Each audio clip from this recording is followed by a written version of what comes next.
Hey guys, what's going on? It's Spartacus here. So, yesterday they announced the Grand Tournament expansion to Hearthstone, which is really, really exciting. I've been really looking forward to a new big batch of cards, not just little ones that you get from the adventures. The Blackrock Mountain expansion, the cards don't really make that big of a difference in the end. Very minimal. A few here and there, but a lot are, Grim Patron, especially Thorson. But I'm just really excited for a new influx of cards, and we're getting 130 of them. So on my channel, I'm going to be previewing the cards, talking about what I think of the cards, just preliminary, like in a preliminary sense, both in constructed and arena. So the thing about these cards, though, is that a lot of them have to do with your hero power, and a lot of them synergize, and it's kind of tough to see how they're all going to mesh together. Uh, it's kind of tough to tell how powerful all this hero power synergy will be, but I'll do my best. And let me know what you think about the cards, in general and specifically. Okay, so let's just kick it off. Kick it off with the Hunter class. The first card is Ball of Spiders. So Ball of Spiders is a 6 mana spell, Hunter, that reads summon 3/1/1 web spinners. So this card is really bad, but it's not as bad as people think. It's like, first off, this might be the slowest card I've ever seen. It's like, for 6 mana, you get just three in stats, and that's basically it. Like, when you play the card, that's all you get immediately. And then once the 1/1s all die, then you get 3 beasts. So in the long run, the card actually has a fair amount of value. It's like one card for 6 minions, essentially. 3 of them are 1/1s, and then 3 of them are random beasts. So that's kind of cool. Like, that amount of value packed into one card is insane in terms of just like how much how many overall stats you get for 6 mana. The problem is it is so slow. It might be a good card in like a really long, drawn out, controlled game, like where you see warriors just like armoring up and passing because they have nothing to do or they don't want to do anything late in the game. But Hunter is not a class that so far has been able to do that. Not only that, but the meta I don't think will ever get that slow. Where like every deck is just super slow and controlly. So Ball Spiders probably won't see any play in constructed. In arena, it's not the worst. Like I said, it's got a lot of value. So if you are playing a slower deck, the 3/3s for 6 might be okay. You might be able to stay alive and then get all that value because the beasts that come out of there, some of them are really strong. Some of them are stronger than normal beasts you can or normal minions you can expect to draft in arena. So I think it's actually kind of an interesting card in that it packs so much value, but it's just maybe one of the slowest cards in the game. Uh, so it's a cool card, but won't see playing constructed. Okay, moving on. Moving on, the other Hunter card we saw is Lock and Load, 2 mana spell, epic. It reads, each time you cast a spell this turn, add a random Hunter card to your hand. So this card is really cool, and it's really powerful. It's basically like Miracle Hunter. In the days of Miracle Rogue, you play the Gadget Sand, you just start drawing. You use spell and spell and spell, and then every subsequent spell you draw, if you had enough mana, you could play it, and you just keep drawing and drawing your deck until you drew your combo.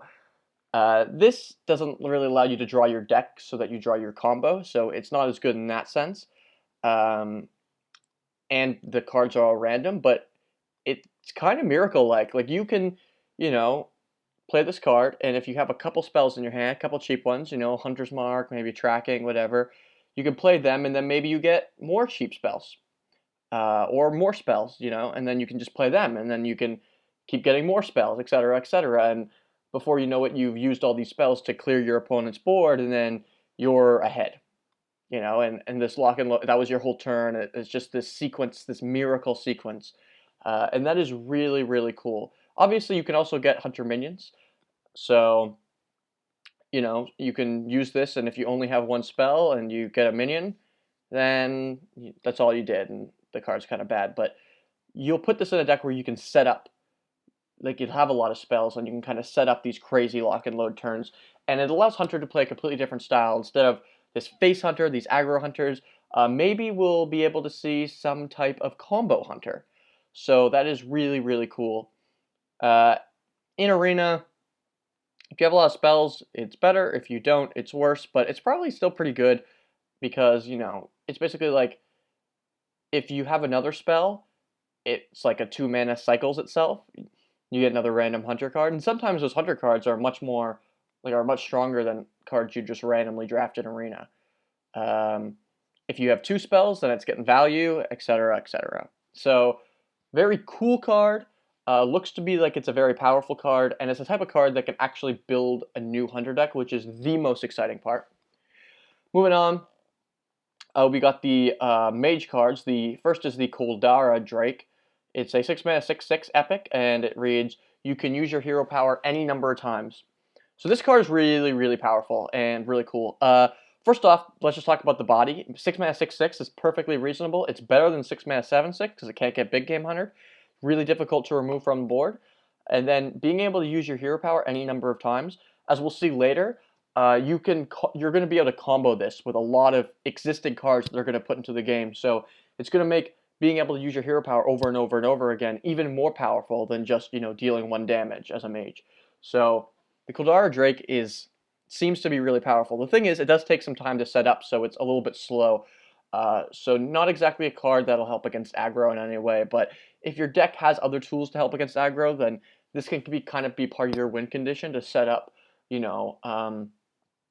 some sort of crazy combo. And we'll see other cards later on that can kind of contribute to these crazy combos.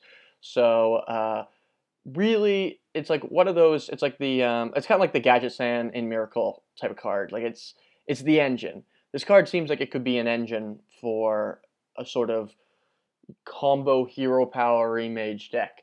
And in Arena, this card's really strong too. I mean, just being able to use your hero power multiple times uh, as a mage, like you can do two. You can play this on turn 10, do 2 damage if you need to. If you're top decking, this card is so strong because you can play it, and then the next turn you can hero power something 5 times, which is really really sick. So really powerful Arena card. Maybe like one of the best epics in Arena, especially for the mage class specifically.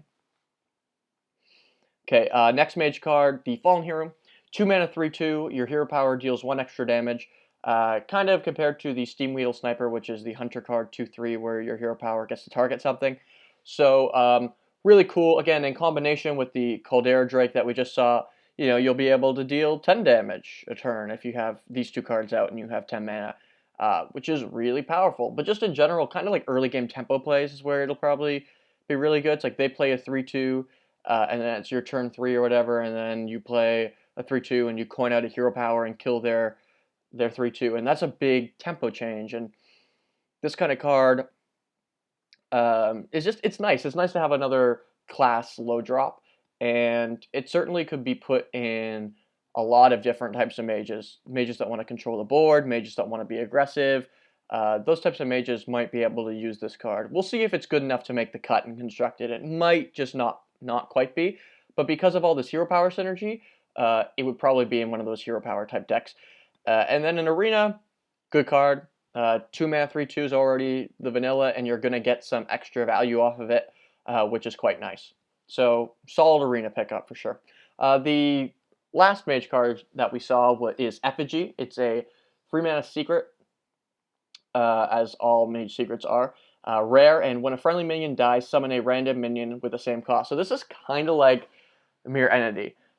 Basically, it gives you like tempo, and it gives you like a minion that pseudo has charge. It's kind of like the way to compare it is like give your minion Death Rattle, resummon a minion of the same cost. So kind of like Ancestral Spirit for Shaman in that way. Like get the Death Rattle, resummon this minion. Kind of similar, but you might get a crappier minion. You might get a better minion. The thing is that they have to trigger it, so it's going to be really tough for them to like quite play around this and play around all other secrets. So this could be good in some sort of tempo mage deck. Especially if you can get this off on a big minion. that's when it can be really powerful. I mean, getting it off on like a 3-mana minion is perfectly acceptable as well. But the fact that you can suck this out from a mad scientist too, because it's basically free that way, and then like get a free minion, it's the same kind of like tempo swing that Mirror Entity gives you, which is pretty powerful, and it could be an additional secret that we see in those tempo mage type decks. Okay, moving on to Shaman. We got to see a lot of Shaman cards because it was one of the classes that was played, like the other two classes above. Um, so the first one is the Draenei Totem Carver. It reads, it's a 4-mana 4/4 that reads Battlecry, gain +1/+1 for each friendly totem. So the best comparison is the Frostwolf Warlord, which is a 5-mana 4/4 that reads get +1/+1 for every other minion on the field. Thing is, the 4-mana 4/4 and the 5-mana 4/4, there's a big difference there. Like that 1 mana does make a difference, and if the fact that there's a lot of this hero power type of stuff going on, like you might be able to get like a bunch of totems out. Not only that, but there are more totems than just your what's it called? Your hero power totems. There are 4 additional ones actually. So you could theoretically really make this a big tempo swing. But the thing is, though, like if you're gonna play this card, would you maybe want to play like a Sea Giant over it or something that also kind of gains value based on minions on the board? Like it's iffy in that way. So I don't think this will quite cut it in constructed unless these totem decks, which is possible, become a thing. And even then, it just might not cut it. But it's a solid card. And in Arena, it's definitely, solid card. A lot of the time, you can kind of make it, kind of guarantee it's a 4-mana 5/5. And as we'll see with a lot of the Shaman cards, totems value are going way up. Like, you got to get rid of totems because they can be really dangerous now in the game. They've already were annoying, but now you really have to make sure you clean the board and get rid of all of them. Okay. Next Shaman card is the Thunder Bluff Valiant. 5-mana 3/5. Inspire, give your totems +2 attack. So this is the first time we encounter the Inspire mechanic. Inspire is a new mechanic that they're introducing, and it basically means whenever you use your hero power, this happens. So whenever you use your hero power, you give your totems +2 attack. So it's kind of like Quartermaster for Paladin. It's like different version of it, more stats because it's only giving +2 attack, and it's slower because you need to hero power after you play it as well. But it can continually keep giving +2 attack. It's one of those minions that you pretty well. It's like once this gets played, it's got taunt. Like you have to get rid of it, and having 6 health makes it kind of hard to get rid of.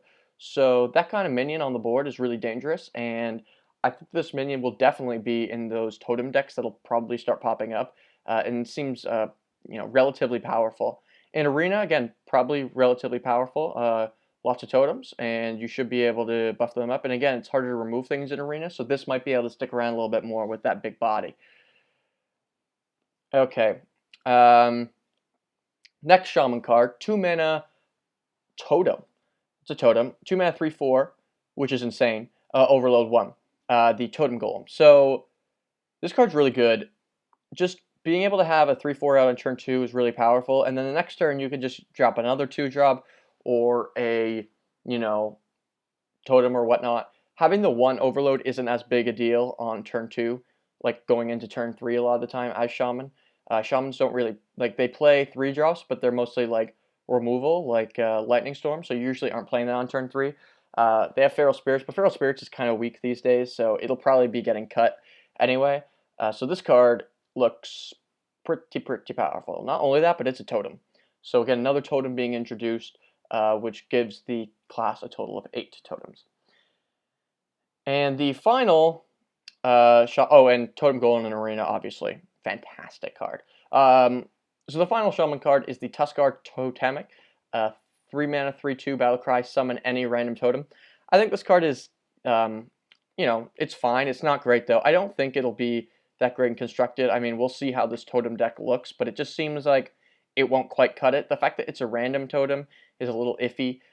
You can set it up, though, so if you have your 4 hero power totems or a few hero power totems, the chances of it summoning that totem, I'm not sure if they go down. I'm not sure if it can't summon a hero power totem that already exists. It probably can, actually. So that probably doesn't make a difference. It'll just summon a random totem. So 4 of them are the hero power ones. Then you have the Totem Golem, which I just talked about, the Manti Totem, which draws a card, which is pretty sweet. You have the Vitality Totem, so that's pretty good, and then you have the Flame Tongue. So those are the other ones.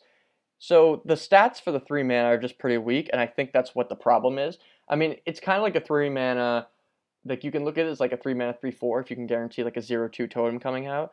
But the totems like because they're 0/2, sometimes they're just not as good. You know what I mean? Like it's not as good as it can kind of be compared to like what's that called? What's that card? Razorfen Hunter. Kind of be compared to that card in a way. And Razorfen Hunter just doesn't quite cut it in constructed, and I don't think this will either unless there's some crazy totem synergy going on.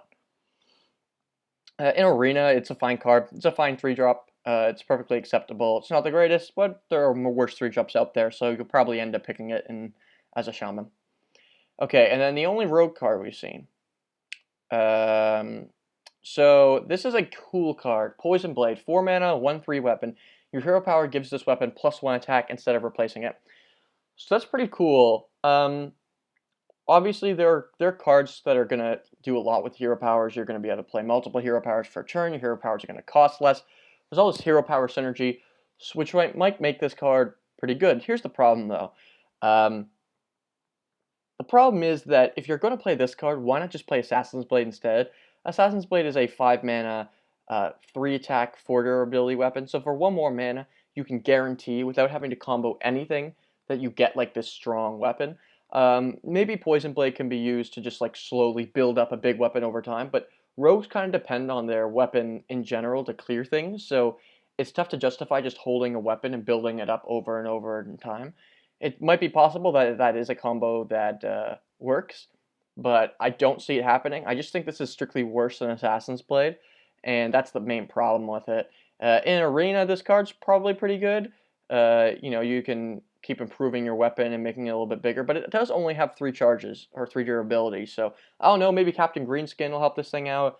There are a few other combinations. Overall, though, I don't think it'll see play. I think it's just pretty mediocre, and even in Arena, I think you can probably do better. It's a cool idea, though. Okay, moving on to the neutrals. Going in alphabetical order here. The first one is Frost Giant, 10 mana, 8/8, another giant.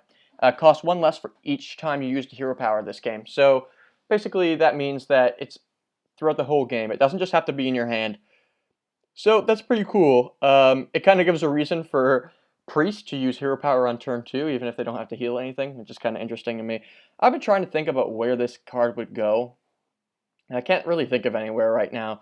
It's just simply like if you draw it in the early game, it just takes so long for you to get it out and to get any value. And if you draw it in the late game, like it doesn't really matter that it costs, might cost 0 a lot of the time because in the late game you're usually going for value. If it's like, I play 1 minion, you try to remove it, or you play another minion. Tempo isn't as big of a issue. Like, I mean, I suppose you can build up your hand and try to like explode the board. All of a sudden, 2 0 mana Frost Giants come out and like a Ragnaros, and that is insane. And that combo certainly could happen. It's kind of like the Molten Giant thing where you just wait for your health to get low. But so like there is some like synergy there, but the problem is that like in the early game, this doesn't have any value. Like you have to be hero powering a lot and over a lot amount of time. Now, obviously, all these cards coming might allow you to hero power a lot, and this might be a big finisher in some sort of hero power deck. But it is primarily a tempo card. It's the point of it is that you can get it out for cheap while playing something else. So it's not really going to exist in control decks.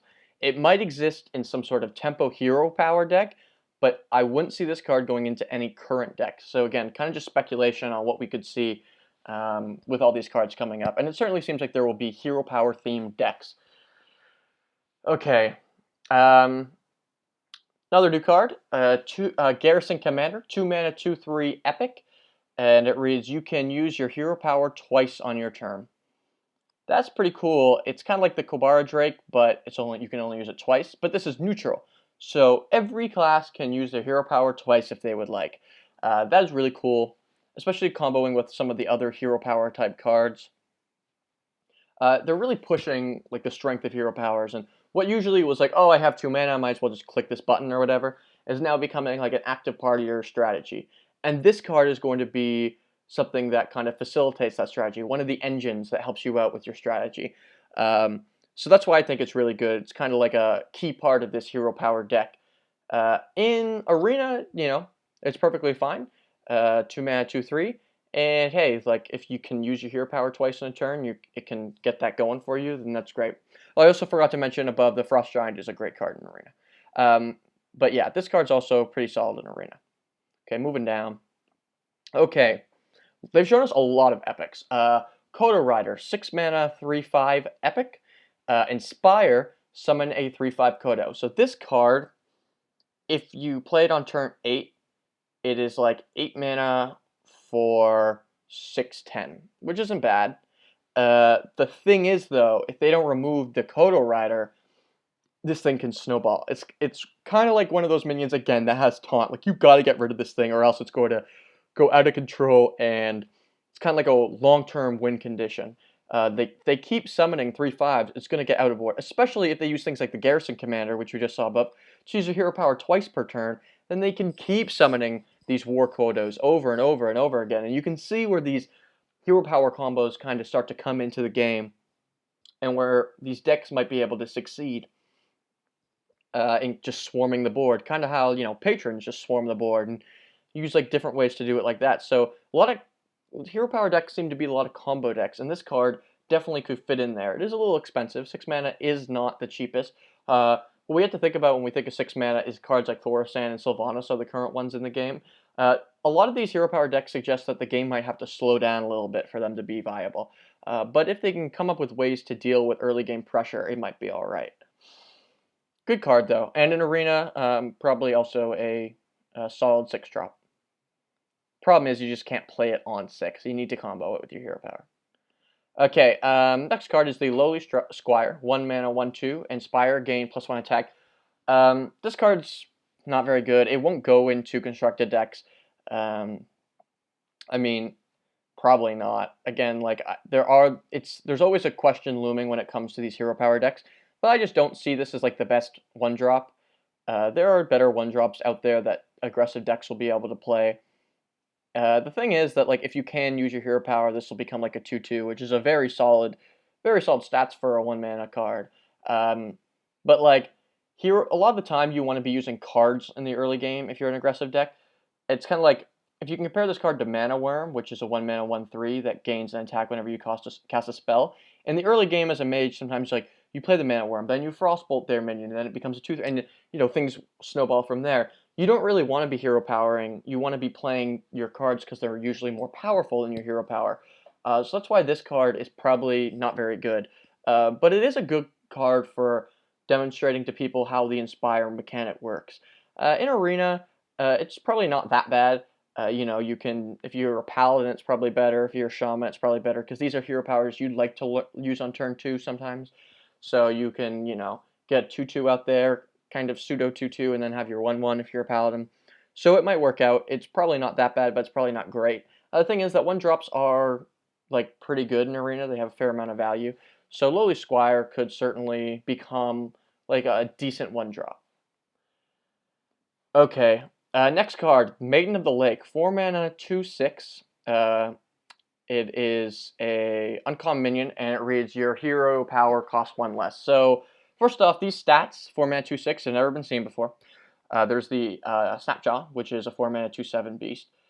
And we all know like that takes a long time to get rid of. Usually it's like not a big threat, so whatever. But the Maiden of the Lake, like that's a lot of health. So you'll probably be able to like start getting this effect off. So you can see how these hero power effects can have snowball. Like your hero power costs 1, and your hero power can deal 2 damage, and you can use your hero power more than once a turn.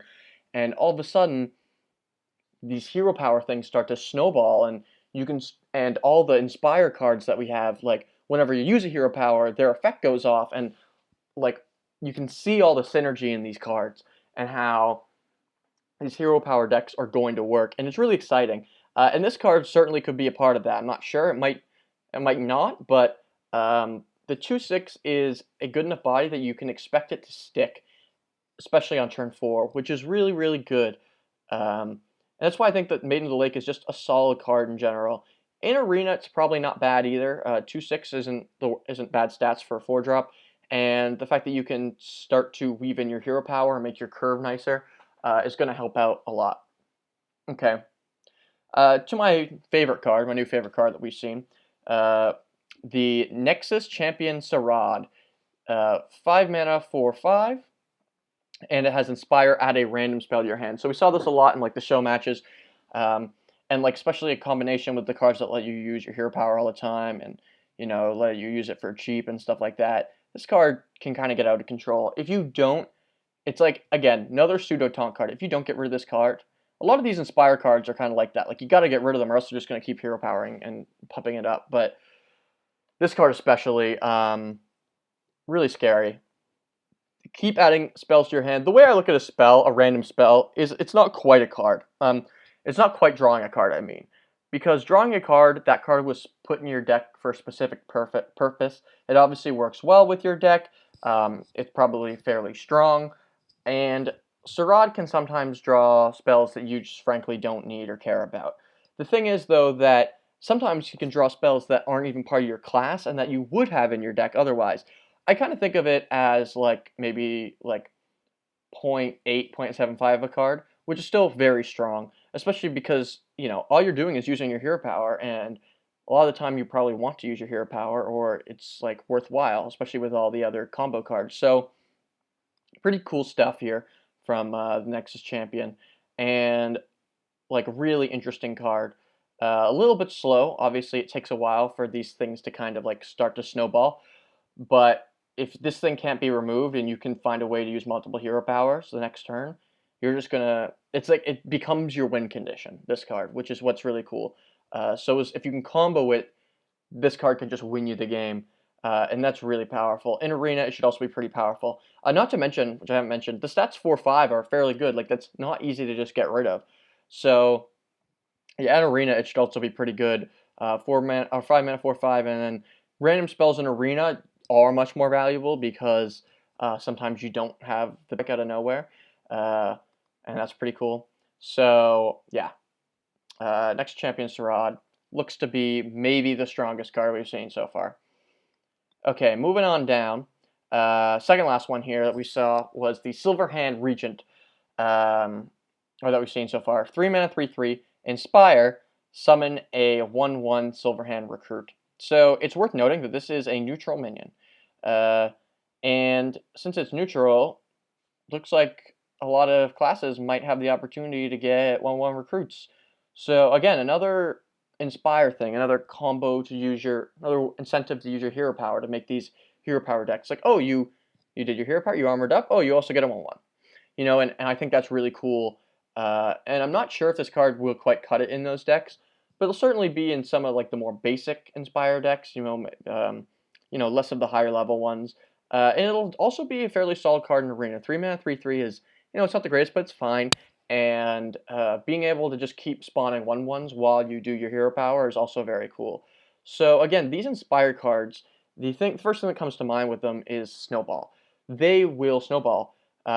Even the weaker ones, like the Lowly Squire or the Silverhand Regent here, like it'll get annoying having to deal with all these 1/1s that just keep spamming out, and it's kind of like the Ink Gang boss in that way. You know what I mean?